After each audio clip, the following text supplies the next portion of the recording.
Hello everyone, welcome back to IGNOU exams. आज मैं आपको इग्नू के course PEGG 171 media and communication skill करवाऊंगी। इस बुक में आपके पास में टोटल 4 ब्लॉक्स हैं, जिसमें से 2 ब्लॉक मैं करवा चुकी हूँ।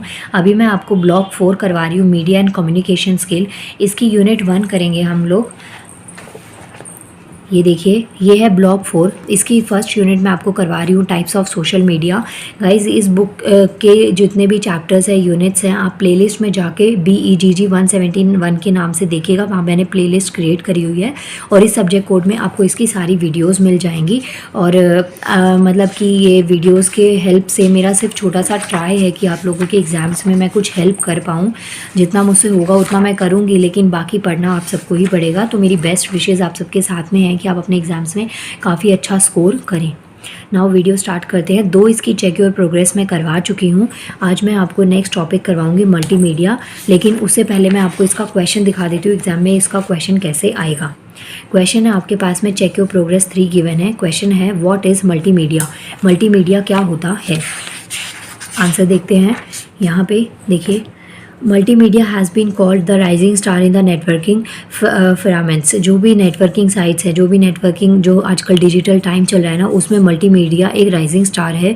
It allows audio and video to be digitise and transported electronically. मतलब इसमें ऑडियो और वीडियो दोनों ही चीज़ें अवेलेबल होती हैं। ऑडियो का मतलब जो चीज़ आप सुन सकते हैं, और वीडियो का मतलब जो चीज़ आप पिक्चर्स में कलरफुल तरीके से देख भी सकते हैं। तो ये सब चीज़ें इसके अंदर आती हैं। Multimedia is restricted to mean 2 और मोर कॉन्टिन्यूस मीडिया। मतलब कि जिसमें 2 और 2 से ज़्यादा जो मीडिया होते हैं, वो चीज़ मीडिया ऑफ कम्युनिकेशन। इसमें आपके पास में न्यूज़पेपर है, रेडियो है, ऑनलाइन साइट्स हैं, बहुत सारी साइट्स आपके पास में अवेलेबल होती है। Media that have to be played during some well-defined time interval, usually with some users interaction. So this term that has audio and video capability and with which a user can interact। मतलब कि जितने भी online platforms होते हैं, वहाँ पे आपके पास में ऑडियो वीडियो कैपेबिलिटी होती है, जिससे आप एक दूसरे से इंटरेक्ट कर सकते हैं। ऑनलाइन आप काम कर सकते हैं। गेमिंग और एंटरटेनमेंट का भी बहुत सारा सोर्स आपके पास में अवेलेबल होता है। यहाँ पे मैंने इस आंसर को ना 5 पॉइंट्स में डिवाइड कर दिया है। मतलब ये 5 मेजर पॉइंट्स है जो आप अपने आंसर में कंक्लूड कर सकते हैं, और 5 पॉइंट्स में अलग अलग बातें आपको बता रखी हैं। तो क्वेश्चन अगर आता है व्हाट इज़ मल्टीमीडिया या मल्टीमीडिया से रिलेटेड आपको पॉइंट्स लिखने हैं, तो आप यहाँ से इन 2 डेफिनेशंस के अलावा आप यहाँ से भी पॉइंट्स को पिक करके लिख सकते हैं। However, multimedia is just 2 or more media. Even a simple book with a illustration uses multimedia. Books have had देखिए, जो बुक्स हैं, मतलब बहुत सारा कलरफुल ना आपके पास में डेटा अवेलेबल था, लेकिन उसके बाद में फिर बुक्स आई जिनको ना कैसेट्स में रिकॉर्ड करके सेल करना जाने लगा। ऑब्वियसली जो पढ़ी जाने वाली बुक्स हैं, उनको आप अगर कैसेट्स में सुनेंगे तो आपको ज़्यादा अच्छे तरीके से समझ में आएगा।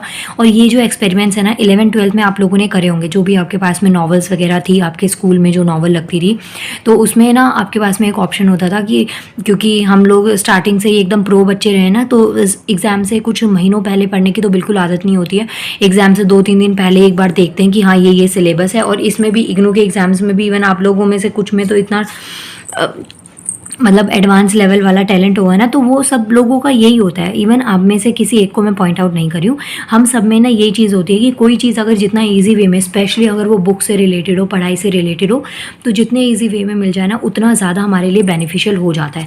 तो इसमें क्या चीज़ थी, जैसे जो बुक्स हैं उनमें वैसे तो पिक्चर्स होती हैं, बहुत ही उनको डेकोरेटिव और कलरफुल पेपर्स में होता है, पढ़ने का मन भी करता है। लेकिन उसके बाद में बुक्स की जो सोल थी, मतलब जो सेल थी ना बुक्स की, वो स्टार्ट हुई कैसेट्स के साथ में, जिसे टॉकिंग बुक भी कहा जाता है, जो कि ज़्यादा फेमस हुई एज़ कम्पेयर टू ये जो आपके पास में रिटर्न बुक है। क्योंकि जो टॉकेटिव बुक्स होती है, मतलब कि आपके पास में ऑनलाइन कुछ अवेलेबल है या फिर जो ऑडियो की फॉर्म में अवेलेबल है, तो आप कहीं पे भी उसको सुन सकते हैं। उसमें आपको प्रॉपर अटेंशन की ज़रूरत नहीं पड़ती, क्योंकि कानों में वो चीज़ें पढ़ती रहती है। लेकिन जब बात आती है खुद से पढ़ने की या देखने की, तो उसमें आपको हर चीज़ को देखना पड़ता है, समझना पड़ता है। तो फर्स्ट पॉइंट में आप इससे रिलेटेड बात करेंगे। सेकेंड पॉइंट है children use to have grandparents और parent read out stories to them. मतलब पहले क्या होता था, बच्चे दादी दादा और पेरेंट्स वगैरह से ना स्टोरीज सुनते थे, लेकिन आज की डेट में क्या हुआ, इसकी जगह कैसेट्स आ गए हैं। मतलब सब कुछ ऑनलाइन हो गया है। आप फ़ोन बच्चे को दे दो, यूट्यूब पे वो देखना, मतलब इतनी चीज़ें आपको नहीं आती होंगी जितना आपके घर के बच्चे उस फ़ोन को मतलब ईजिली उससे चीज़ों को निकाल लेते हैं। तो यही था। अगर आप ऑफलाइन देखते हैं या दादा दादी से सुनते हैं तो उसमें आपको उनका वेट करना पड़ता है, लेकिन ऑनलाइन में ऐसा कुछ नहीं होता। आप कभी भी आपका जब मन करे वो चीज़ कर सकते हैं, और उसके अलावा आपको बार बार पेजेस को नहीं देखना पड़ता, प्रिंट का कोई दिक्कत नहीं होता। सिर्फ और सिर्फ आपको क्या होता है, सिंपल सुनना पड़ता है। और वो भी आजकल ना बहुत सारे साउंड्स के साथ में स्टोरीज आती हैं बच्चों की यूट्यूब पे और भी बाकी साइट्स वगैरह पे, तो वहाँ से उनके लिए एक एंटरटेनमेंट का काफ़ी अच्छा सोर्स हो गया है। और सबसे जो बेनिफिशियल ये है कि आप बच्चे को फ़ोन दे के बिठा दो, उसके बाद में आप अपना काम भी कर सकते हो। तो ये एक तरीके का, खैर इसका एडवांटेज भी और डिसएडवांटेज है, जिससे आइज़ पे बहुत बुरा इफेक्ट पड़ता है, लेकिन ये हमारा टॉपिक नहीं है। यहाँ पे सिर्फ मैं आपको बेनिफिट्स बता रही हूँ मल्टीमीडिया के, क्या क्या बेनिफिट्स हो सकते हैं। Read out version of book usually has a bell or a small sound to indicate at what the point child should turn the page to the next page. Many people spend a lot of time driving to and from work. They find talking books. मतलब बहुत सारे लोग होते हैं जिनको driving करनी होती है या अपने काम में बिजी रहते हैं, क्योंकि सोर्स ऑफ इनकम ना सबको चाहिए होता है।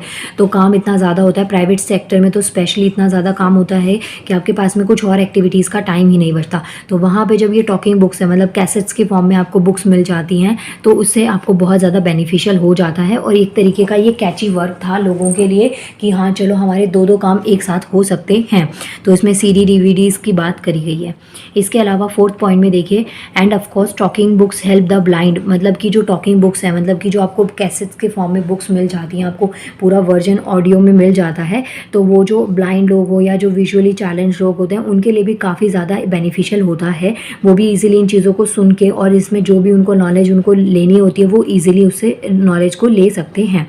The well known writer Ved Mehta describe how we use to listen far into the night to the great English Russian classic in translation और gramophone records read out by the best actors of the day. मतलब कि music एक तरीके का ना, music हो या फिर कुछ भी जो आप सुनते हैं, तो वो एक तरीके का सूदिंग का काम भी करता है।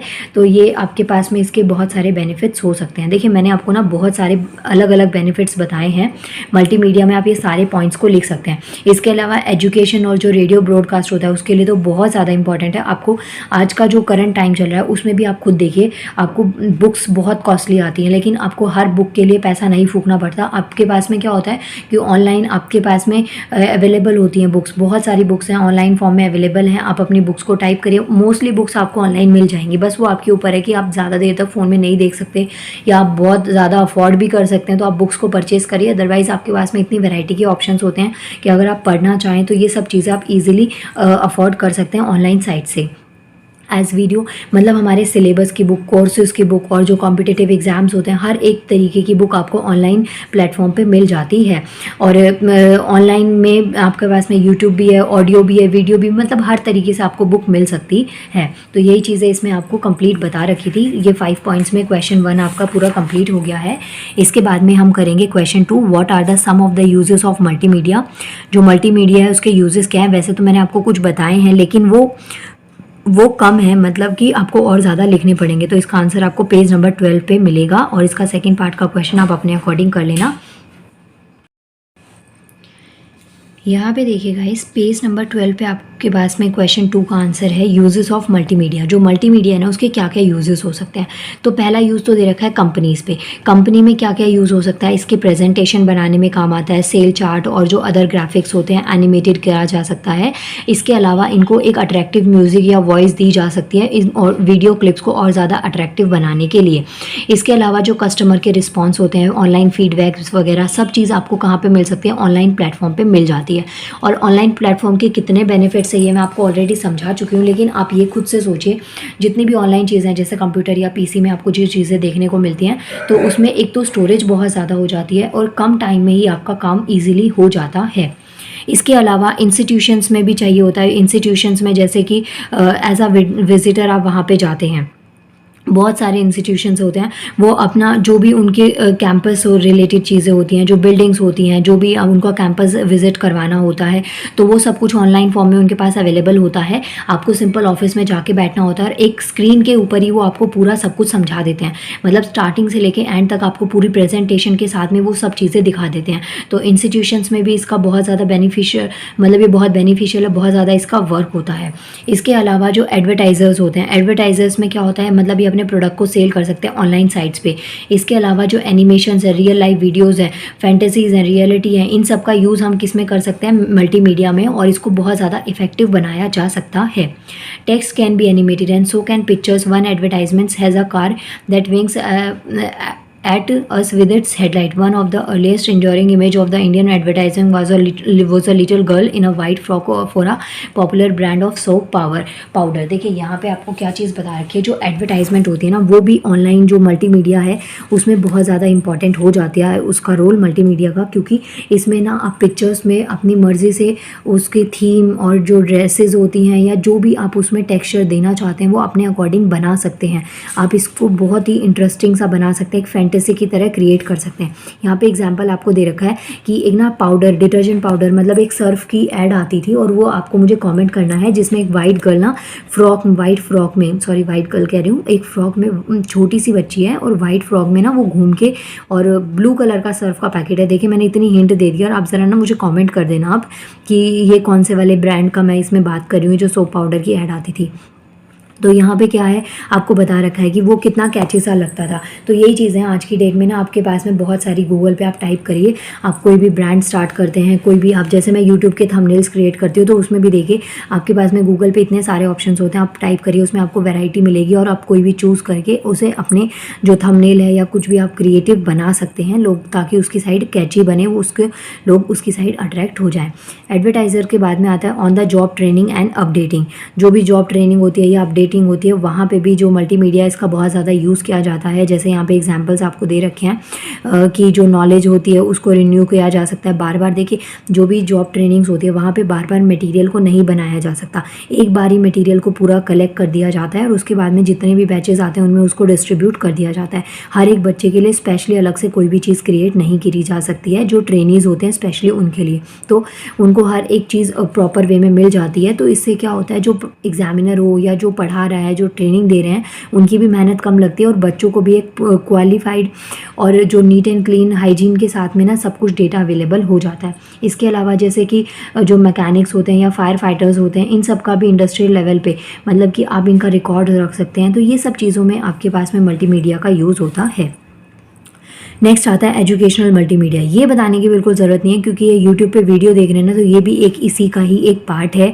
आपके पास में बहुत सारी मतलब चीज़ें अवेलेबल होती हैं ऑनलाइन। हर एक कंट्री के लोग, उनके पास में इतने सारे ऑप्शंस होते हैं, वो किसी भी लैंग्वेज को सीख सकते हैं और उस लैंग्वेज में उनको जो भी इंफॉर्मेशन चाहिए या जो भी मटीरियल चाहिए पढ़ने के लिए, वो सब कुछ उनको मिल सकता है। तो ये पॉसिबल होता है मल्टीमीडिया की वजह से। छोटे बच्चों को आजकल क्या होता है कि सिर्फ पढ़ाई के लिए नहीं, पढ़ाई को बहुत इंटरेस्टिंग और मज़ेदार बनाने के लिए ऐसी गेम्स आती हैं, साइट्स आती हैं जिसमें बच्चे ना पढ़ने के साथ साथ मतलब खेलने के साथ साथ सीख भी लेते हैं। तो यही सब चीज़ें इसमें आती हैं। अब यहाँ पे बहुत सारी चीज़ें होती हैं जिनको आप हर चीज़ को ना प्रैक्टिकली नहीं दे सकते, लेकिन आपको ऑनलाइन प्लेटफॉर्मिंग में सब कुछ ये चीज़ें मिल जाएंगी। मतलब कि 3D में, और आप कोई भी लैंग्वेज सीखना चाहते हैं, कहीं भी पर्टिकुलर एरिया कंट्री के बारे में कुछ जानना चाहते हैं, तो सारी इन्फॉर्मेशन आपको ऑनलाइन मल्टीमीडिया से मिल जाती है। तो ये एजुकेशनल मल्टीमीडिया काफ़ी ज़्यादा इंपॉर्टेंट हो जाता है हमारी आगे की जो सोसाइटीज़ है उनको बढ़ाने के लिए। इसके बाद में गाइस नेक्स्ट आता है, जैसे यहाँ पे ना आपको कुछ और एग्जांपल्स भी दे रखे हैं, जैसे कि आपको जो ऑनलाइन मल्टीमीडिया है, एजुकेशनल मल्टीमीडिया है, उसमें आपको नॉलेज मिल सकती है बायोलॉजी की, मैथमेटिक्स की, क्रिकेट, चेस, मतलब कि पढ़ाई हो, चाहे गेम्स हो, स्पोर्ट्स हो, एक्टिविटीज़ हो, किसी से भी रिलेटेड आपको कोई भी इन्फॉर्मेशन चाहिए तो वो सब ये आपको प्रोवाइड करवा देता है। Multimedia is use for learning language. इसका यूज़ किया जाता है लैंग्वेजेस के लिए, डिक्शनरीज़ के लिए। एज अ डिक्शनरी आप यूज़ कर सकते हैं हर जगह। देखिए ऑक्सफोर्ड की इतनी मोटी सी डिक्शनरी लेके आप नहीं घूम सकते। ऑनलाइन आप अपने ऐप डाउनलोड कर सकते हैं जिसमें आपको हर चीज़ मिल जाती है। इसके अलावा आप अपना एक्सेंट चेंज करना चाहते हैं, ब्रिटिश, अमेरिकन, किसी भी तरीके की प्रोनाउंसिएशन आपको देखनी हो तो वो सब चीज़ें, वर्ड्स को कैसे प्रोनाउंस किया जाएगा, सब चीज़ें आपको एजुकेशनल मल्टीमीडिया से मिल जाती हैं। People like you and me can send an animated greeting cards. अभी देखिए ये बहुत ट्रेंड में है, जो एनिमेटेड। लोग क्या करते हैं, अब हर किसी के पास ना आजकल इतना टाइम नहीं होता कि जाके सबके घर पे कार्ड्स को दिया जाए। कोई छोटा सा फंक्शन होता है तो एक ऑनलाइन कार्ड बनवा लेते हैं और उसको ऑनलाइन ही सेंड कर दिया जाता है। और इसके अलावा जो एनिमेटेड होते हैं जैसे कि GIF जिसको कहते हैं, तो ये आप देखिए न्यू ईयर पे, दिवाली पे कोई ओकेजन होता है तो कितना आपका फ़ोन भर जाता होगा। तो ये सब चीज़ें आपको वहाँ पे देखने को मिल जाती हैं और ये इसी की वजह से पॉसिबल हुआ है। इसकी वजह से जो मल्टीमीडिया है, इसकी वजह से हम सोशल इंटरेक्शन बहुत लार्ज स्केल पे कर सकते हैं। किसी का बर्थडे सेलिब्रेशन है, एनिवर्सरी है, कोई फेस्टिवल है, या फिर कुछ ऑर्गेनाइजेशन है, कुछ आप ऑर्गेनाइज कर रहे हैं, कोई कैंप वगैरह ऑर्गेनाइज कर रहे हैं, तो हर चीज़ आप ऑनलाइन अपलोड कर सकते हैं किसी भी सोशल नेटवर्किंग साइट पर। तो ये इसके कुछ आपको यूजेस बता रखे थे। इसके बाद में यहाँ पे जो सेकंड पार्ट है, इसमें क्वेश्चन है if you have any experience with multimedia. तो आपको कोई भी अपना एग्जाम्पल देना है, कोई भी जो आपका एक्सपीरियंस रहा हो, और अगर नहीं भी देना चाहते तो क्वेश्चन की इतनी नेसेसिटी नहीं है, तो आप इसमें यूजेस तक ही लिमिटेड रह सकते हैं। अब ये जो क्वेश्चन है ना गाइज, ये मेरे अकॉर्डिंग आप लोगों का फेवरेट होगा, क्योंकि इसमें तो आप सब प्रो होंगे ही होंगे, डेफिनेटली होंगे। चेक योर प्रोग्रेस 4 पे आपको क्वेश्चन क्या दे रखा है, यहाँ पे ना आपको कुछ वर्ड्स गिवन है, ये शॉर्ट फॉर्म में गिवन है। अब देखिए व्हाट्सएप और इंस्टा का ज़माना है ही है, अब मैं भी शॉर्ट में बोल रही हूँ व्हाट्सएप और इंस्टा ना, तो यहाँ पे क्या है, ये जो वर्ड्स हैं आपको इनकी फुल फॉर्म्स लिखनी है, जैसे CU और CU7 RB, और मतलब ये क्या सब चीज़ें जो लिखी हुई हैं, जैसे मेरे को तो ये समझ में आया था हाउ आर यू, और ये जो होता है ये @ का साइन होता है, ये 2 वर्ड है। तो मतलब ये कि आपको ऐसे ना वर्ड्स दे रखे हैं, इनको आपको फुल फॉर्म में लिखना है कि इनका क्या मीनिंग होता है। तो CU हो गया, CU सून हो गया, कुछ ऐसे वर्ड्स होते हैं, तो मतलब आप इसको देख लीजिएगा। इसके अलावा ये कुछ शॉर्ट में आपको दे रखे हैं, जैसे TXT का मतलब टेक्स्ट हो गया, MSG का मतलब मैसेज हो गया, तो इनको भी आपको फुल फॉर्म में लिखना है। मतलब इसमें जितने भी क्वेश्चन आपको जो जो चीज़ें दिख रही है ना, जो मैं अंडरलाइन कर रही हूँ, ये सारी चीज़ें आपको शॉर्ट फॉर्म में दे रखी हैं और आपको इनको फुल फॉर्म में लिखना है। इसके अलावा ये B4 का मतलब बिफोर हो गया, ठीक है, फॉर यू हो गया, टुडे हो गया, टुमारो हो गया, ग्रेट हो गया, तो कुछ ऐसे वर्ड्स आपको गिवन है, इनको आपको फुल फॉर्म में लिखना है। वैसे तो मुझे लगता है कि आप सबको ये चीज़ आती होगी। आवाज़ चली गई मेरी तो बिल्कुल थोड़ा सा रह गया, बस सुन लीजिए। तो ये चीज़ आपको फुल फॉर्म में लिखनी है। इन केस अगर आप में से कोई बच्चा है जिसको नहीं आ रहा है, तो पेज नंबर 17 पे इसका आपको आंसर मिल जाएगा। चेक योर प्रोग्रेस में इसमें ना एक्सरसाइज में आपको दे रखे होते हैं क्वेश्चंस, तो आप वहाँ से पुट कर सकते हैं। आई रियली वेरी सॉरी, सच में मेरे गले को पता नहीं एकदम से क्या हो गया है। नाउ गाइज, ये यूनिट 1 आपकी कंप्लीट हो गई है। नेक्स्ट मैं यूनिट 2 करवाऊँगी। मिलते हैं नेक्स्ट वीडियो में। Thank you so much.